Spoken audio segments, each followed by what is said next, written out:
stared at the NDA in front of me, my signature still glistening, the ink barely dry.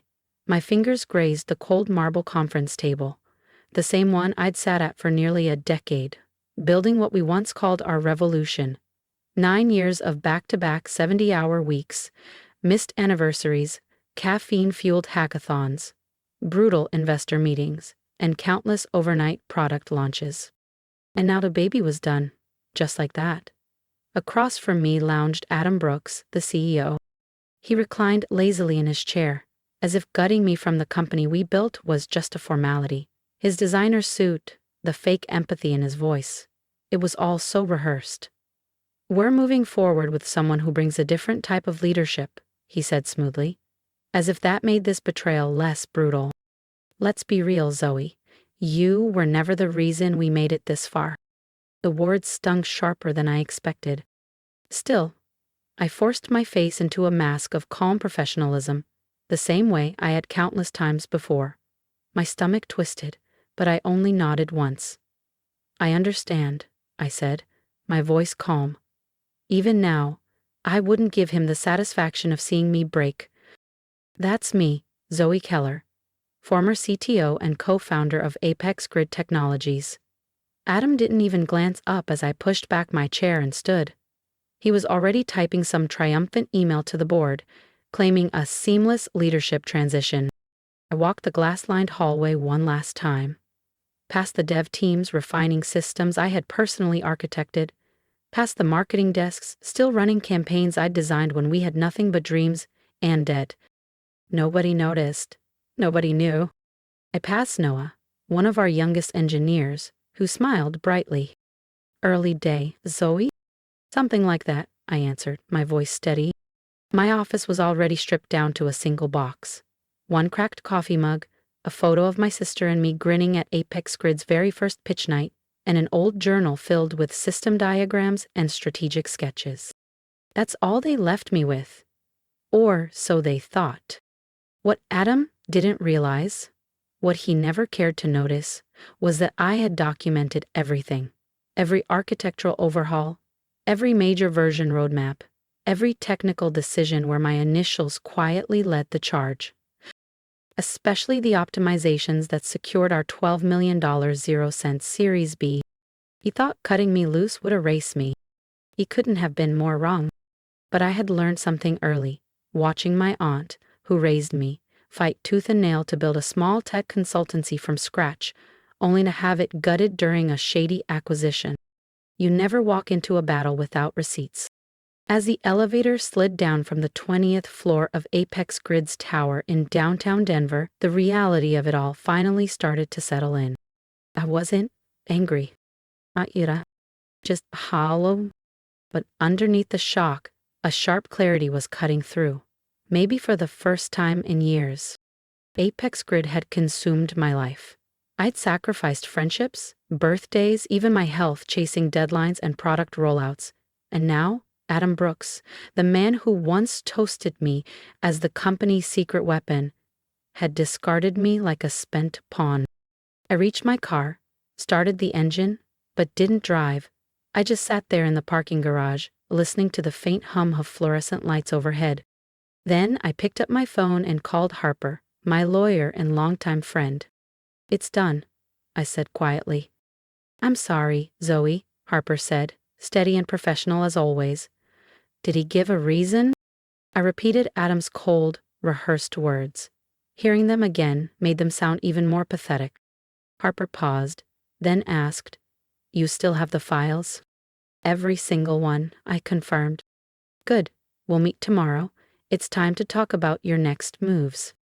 I drove home with a strange sense of peace, the kind that settles over you after a betrayal, when you're too drained to cry and your mind starts sharpening for what comes next. Not for revenge, for reckoning. That night, I sat cross-legged on my living room floor, a glass of Cabernet in one hand, my laptop open in front of me. I clicked into the folder labeled Apex Originals. Inside were archived architecture blueprints, versioned code commits, early pitch decks with my initials stamped at the footer, signed design memos outlining proprietary systems, things Adam barely understood, But Apex Grid could never survive without. He thought cutting me loose erased my value. It's wrong. 3 weeks slipped by. I ignored Slack notifications, unread messages stacking up like digital dust. At first, it felt like losing a limb. But then, slowly, almost painfully, the quiet became soothing. For the first time in years, I slept full nights. I woke up without a gnawing sense of dread. Yet under that peace, a hum of tension built. Because I knew something Adam didn't. Cracks were already forming, and soon, everything he thought he controlled would come crashing down. It was as if I had been scrubbed from Apex Grid's history the moment I walked out the door. But I wasn't worried. Not really. I knew something they didn't.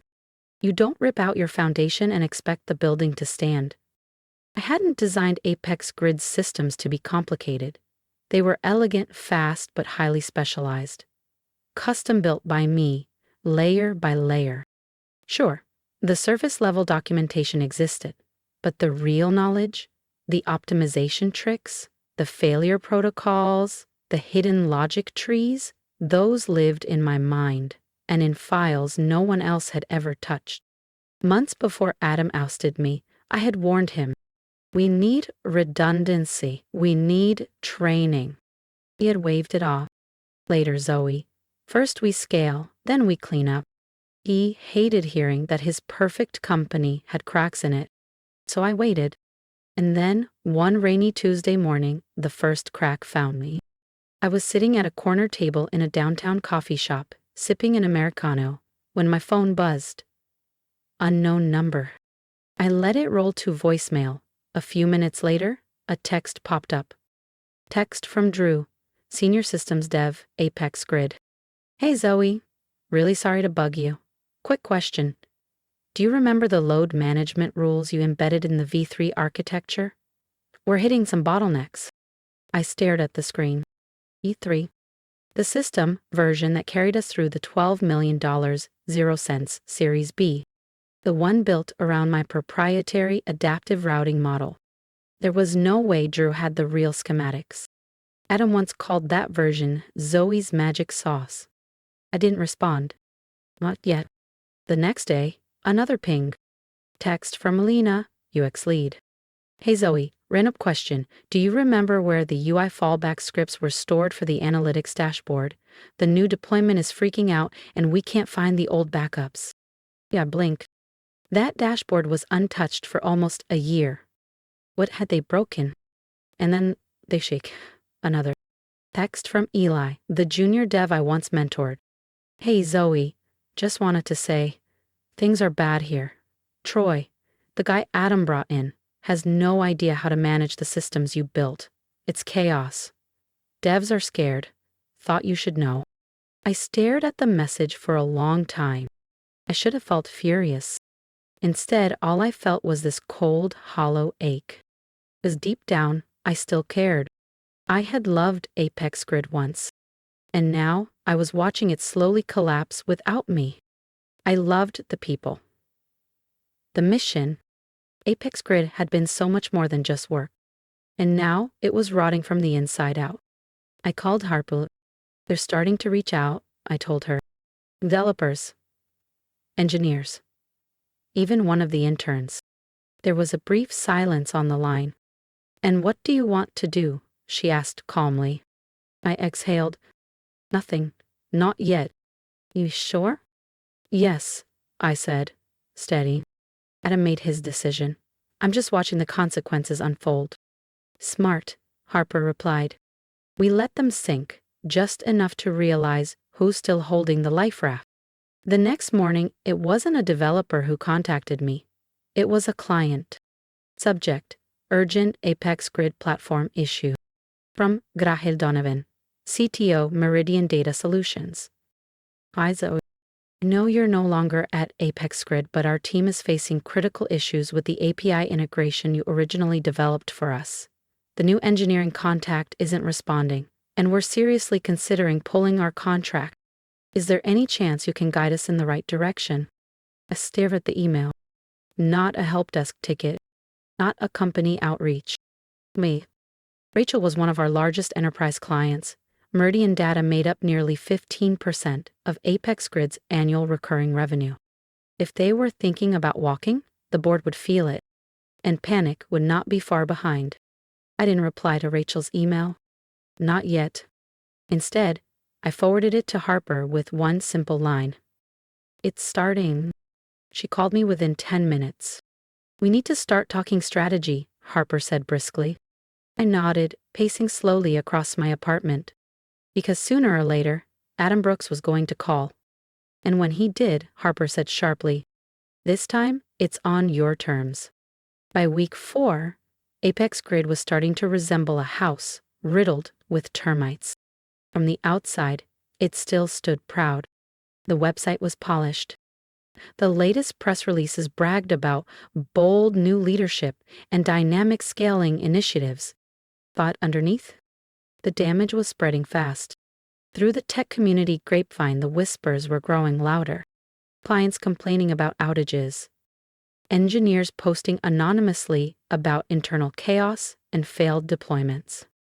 One blog hinted at serious leadership fractures. The fingers were being pointed in every direction, except where they actually belonged.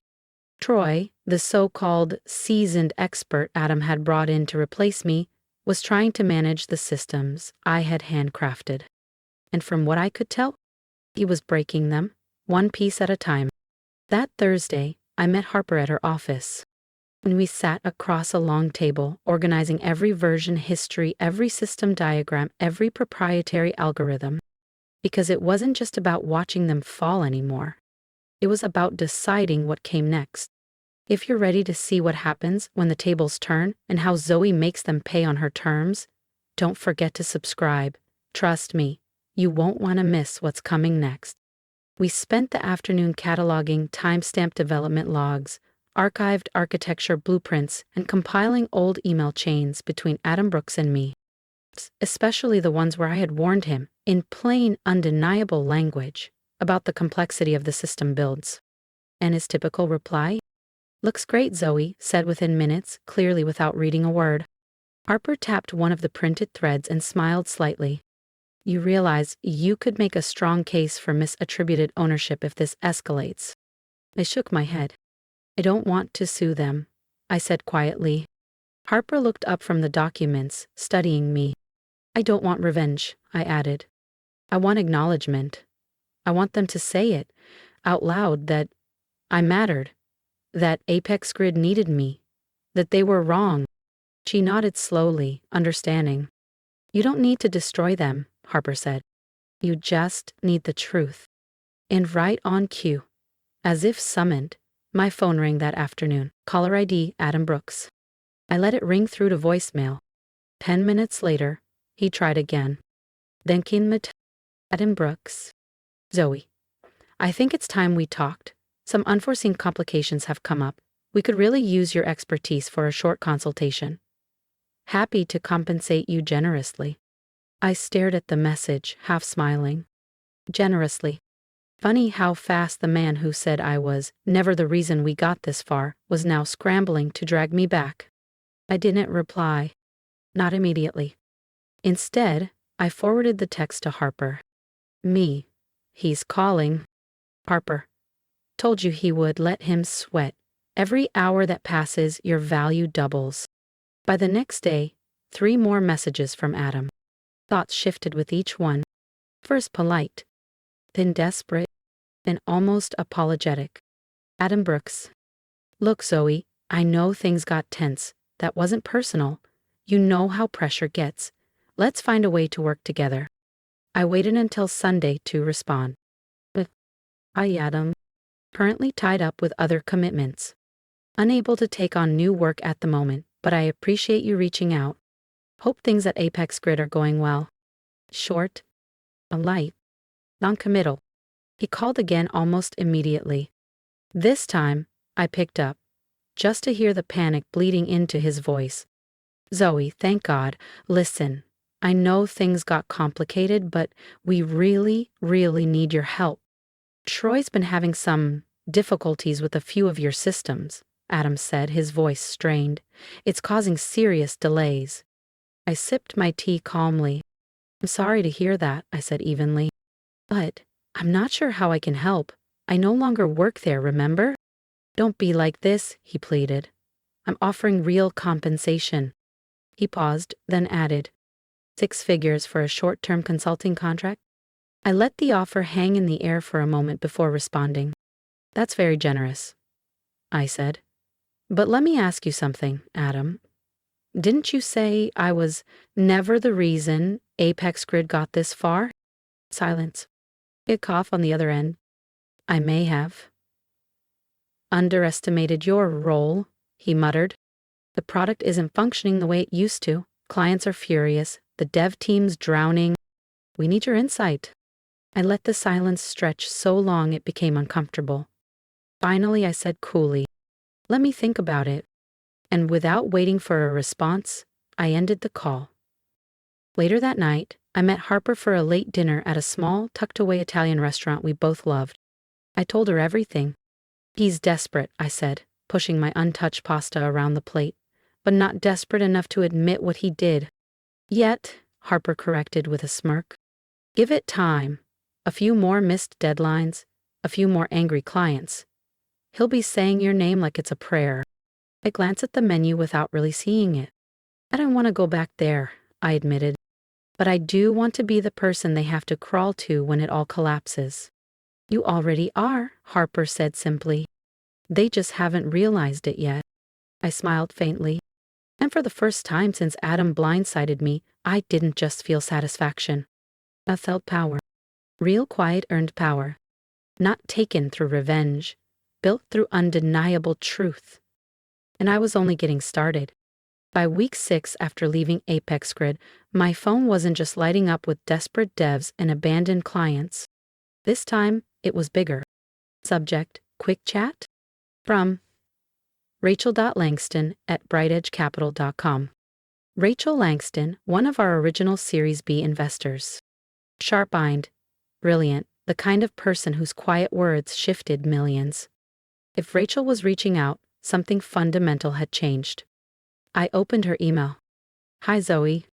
Hey, Dave, it's Nikolai. I hope you're doing well. I'd like to have a quick conversation regarding Apex Grid, specifically the original platform architecture and some recent challenges. Could you spare 20 minutes this week? Rachel wasn't asking for gossip. She wanted facts. And the fact was, Apex Grid was crumbling, all because they had ripped out the very foundation I'd built. I forwarded Rachel's email to Harper. Her response was almost immediate. Talk to her, just be careful. No details that would breach your NDA, but anything predating your formal contract. That's fair game, especially early-stage work. We scheduled a Zoom call for Wednesday afternoon. When Rachel appeared on screen, she looked exactly the way I remembered. Sleek black blazer, impeccable bun, that sharp, no-nonsense stare. Zoe, she greeted me with a polite nod. Thank you for taking the time. Of course, I replied calmly. I've heard Apex Grid's been having a rough few weeks. Her smile tightened slightly. That's putting it kindly. I waited. I'll get straight to it, Rachel continued. We've lost 2 major clients in the last 10 days. They cited platform instability and poor communication. When we pressed Adam and the leadership team for clarity, all we got were vague, conflicting answers. I remained silent. Rachel's eyebrow arched slightly. But then, she said, voice cool, one of the junior engineers forwarded me an internal memo, a message mentioning you, and that the authentication systems and core integrations were your original work, and that since your departure, no one has been able to fully manage them. I inhaled slowly. The architecture you're referring to, I said carefully. I built it from scratch, before we had formal investors, before Adam hired a CTO, before there was even a product roadmap. Rachel nodded once, slowly absorbing it. So what happened, she asked. You'd have to ask Adam, I said evenly, though I imagine he'd say they needed someone with more experience. Rachel didn't react, not visibly, but there was a flicker of something. Calculation, maybe. He told us you were heavily involved in implementation but not core strategy, she added. I smiled faintly. That's interesting, I said, because I still have the whiteboard photos from those early planning sessions. My handwriting, my diagrams, my Git logs, all time-stamped, months before Apex Grid even had seed funding. For the first time, Rachel's expression shifted, just slightly. I'm not here to cause problems, I added, my voice steady. I'm just no longer willing to be erased. Rachel leaned back in her chair, thoughtful. I respect that, she said quietly. And just to be clear, I'm not asking you to breach anything. I just need to know one thing. Her gaze locked onto mine. Was the core platform something only you fully understood?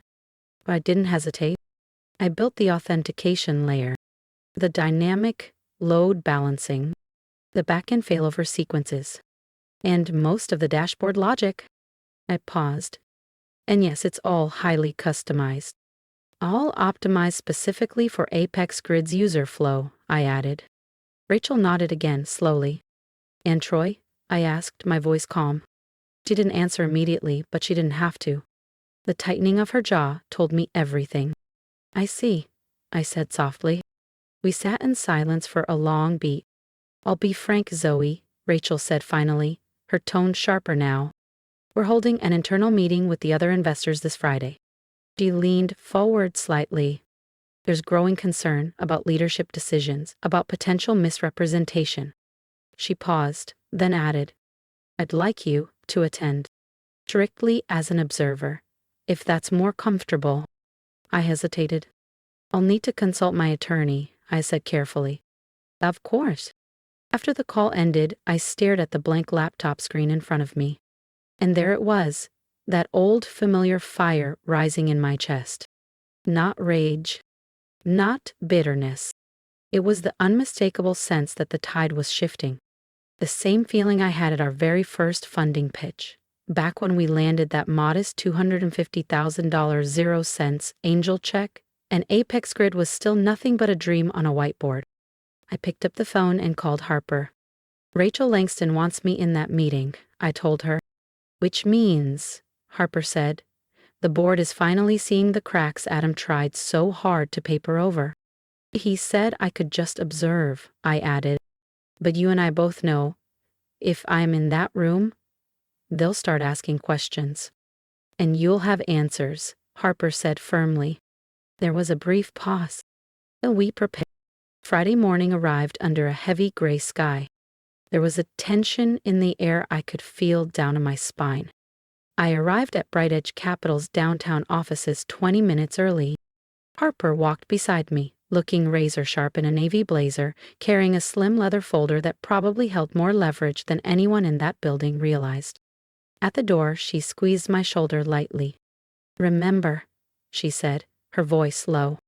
You're not here for revenge. You're here for recognition, for leverage. Let the truth speak for itself. I nodded, though my pulse was hammering in my neck. Inside, the conference room was charged with quiet tension. Round the long glass table sat Rachel Langston and two Bright Edge partners, along with a representative from another strategic tech fund I recognized immediately.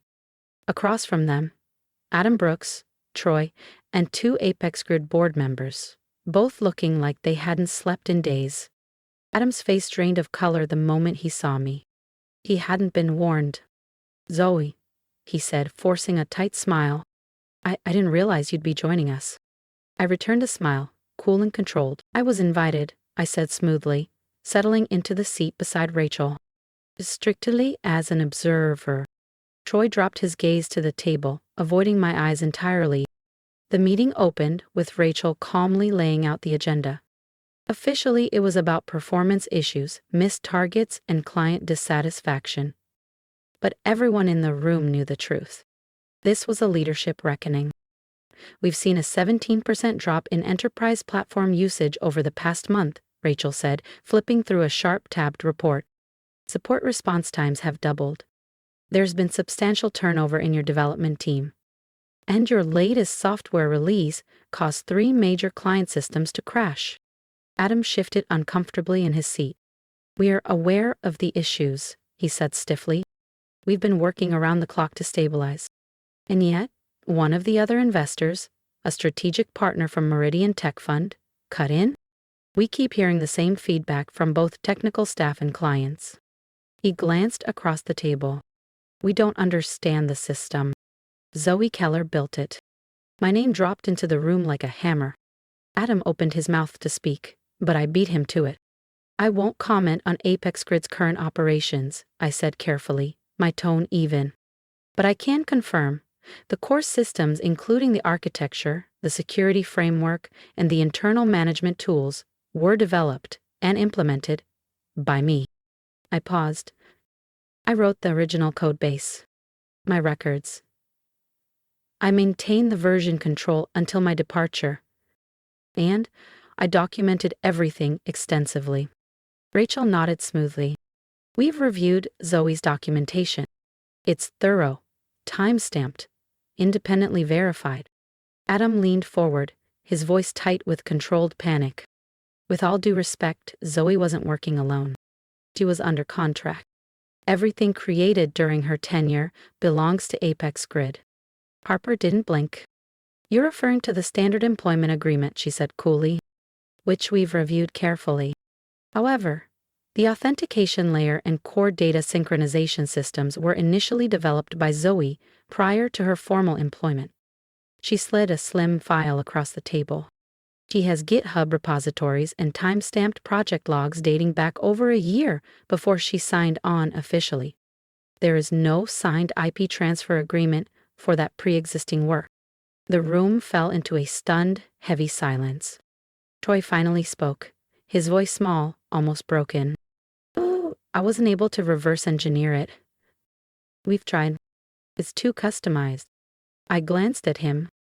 Gone was the arrogant professional they had once touted. In his place sat someone who looked utterly defeated. One of the board members, Alan, if I remembered right, turned a hard gaze toward Adam. You told us the platform had full redundancy, Alan said sharply. You said we could scale with or without Zoe. Adam swallowed hard. I believed that was true, he said weakly. Rachel shifted her attention to me. Zoe, she said carefully, if you had stayed, what would you have done differently? I hesitated for just a moment, then spoke plainly. I would have trained internal engineers, built a full knowledge base, created a sustainable infrastructure. But none of that, I added, looking directly at Adam, was ever prioritized. I raised the issue multiple times, I said quietly. Without a word, Harper slid a printed email across the polished conference table. At the top, Adam's response was bolded for emphasis. Not a priority right now. We'll fix the documentation post-funding. Rachel exhaled slowly, steeling herself, then turned to the room.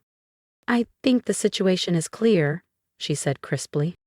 The integrity of Apex Grid's product relies on a system we do not fully control, built by someone no longer employed, and now being misrepresented as internally owned.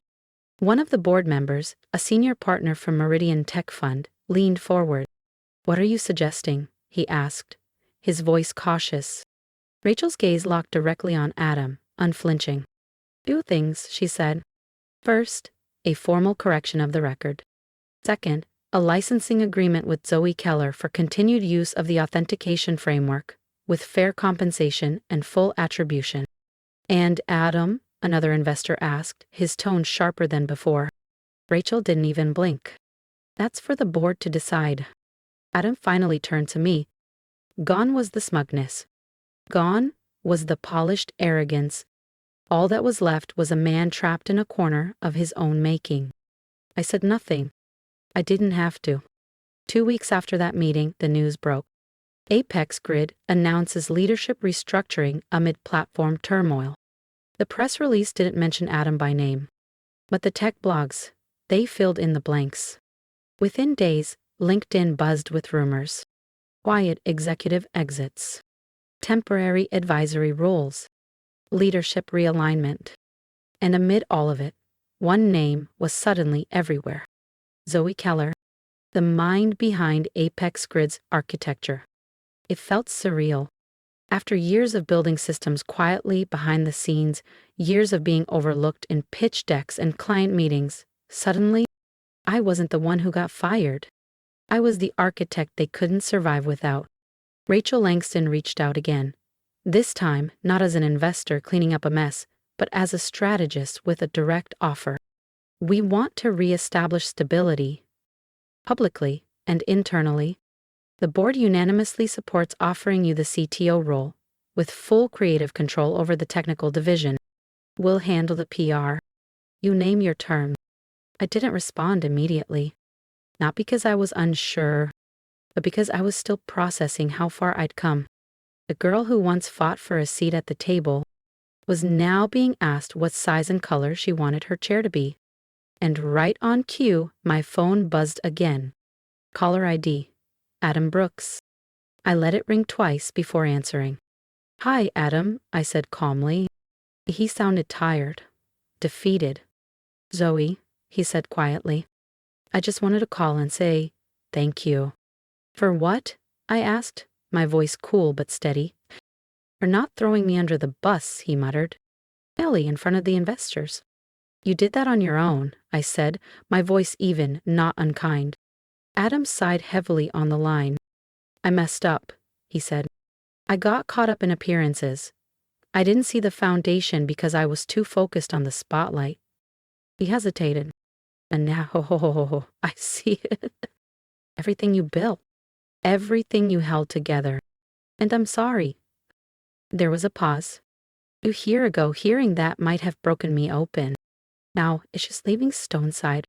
"I appreciate the apologist," I said quietly, "and I hope you truly learn from it." "I will," Adam said, voice low. "I already have." We hung up without another word.